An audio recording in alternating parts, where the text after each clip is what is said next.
અમદાવાદમાં લગાડવામાં આવ્યા છે ઇમરજન્સી કોલ બટન. અમદાવાદમાં ઓલરેડી 80 લાગી ગયા છે અને ઘણા વધારે લાગવાના છે. 200+ આ બટન્સ જે અમદાવાદના અલગ અલગ વિસ્તારોમાં લાગવાના છે. એ બટન આજે હું તમને બતાડવાની છું. અમદાવાદમાં આવું બટન કોઈ પણ જગ્યાએ જુઓ તો સમજી જજો કે આ છે ઇમરજન્સી કોલ બટન. આ છે અમદાવાદના આઝાદ સોસાયટી 4 રસ્તા. આ છે અમદાવાદમાં લાગેલું brand new emergency call button. આ બટન શું છે? આ બટન તમે અહીંયાથી દબાવો એટલે તમારો વિડીયો કોલ સીધો પોલીસ કંટ્રોલ રૂમમાં લાગશે અને તમે જે પણ વાત કરી રહ્યા છો એ સીધી ઇન વિડીયો એ લોકો જોઈ શકશે. કાકા, આ બાજુમાં જે ઇમરજન્સી કોલ બટન લગાવ્યું છે એના વિશે તમને ખબર છે? આ અહીંયા થાંભલા પર બટન છે, તમને નથી ખબર? Do you know what that button is? ચાલો, મારે તમને તો બતાડવું જ પડે.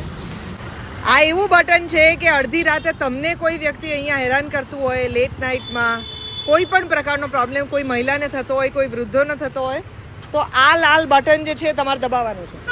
આ બટન દબાવો એટલે સીધા પોલીસ કંટ્રોલ રૂમમાં તમારો વિડીયો જે છે એ દેખાશે ને તમારી કમ્પ્લેન જે છે સીધી પોલીસ ત્યાં ને ત્યાં રજીસ્ટર કરી અને ઇમિડિયેટલી નજીકના પોલીસ સ્ટેશનને જણાવશે અને તમને ઇમિડિયેટલી હેલ્પ થશે.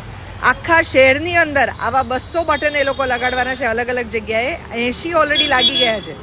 એટલે આપણા વિસ્તારમાં તમે તો અહીંયા મોચી તરીકે કામ કરો છો, તો કોઈ પણ અહીંયા આવે તો એમને જણાવતા રહેજો કે આ બટન વાપરી શકે એ લોકો. આમાં કોઈ પૈસા નથી. હા, આ મફતમાં છે, પણ આપણા બધાના શહેરીજનોને કામ લાગે એના માટે છે. તો તમે પણ તમારી દીકરી હોય કે ઘરમાં કોઈ પણ ફેમિલી હોય, વિમેન એલ્ડર્સ, તો પ્લીઝ એમને જાણ કરજો. ઓકે, તમે જો આ વિડીયો જોયો હોય તો તમારા ઓળખીતાઓ સાથે શેર કરજો, કારણ કે અમદાવાદમાં કોઈ પણ વ્યક્તિને ન કરે નારાયણ એવા કોઈ સંજોગોમાં મુકાવવું પડે તો એમને ઇમિડિયેટલી આ બટન કામ લાગશે. અને તમારા વિસ્તારમાં જો આ બટન લાગ્યું હોય, તમે જોયું હોય, તો આસપાસના લોકોને એના વિશે અવેર કરજો. જેમ આ જ બટનની બાજુમાં જે મોચી કાકા કામ કરતા હતા, એમને ખબર નહોતી કે આ બટન શેનું છે અને એ પોતે વયોવૃદ્ધ છે.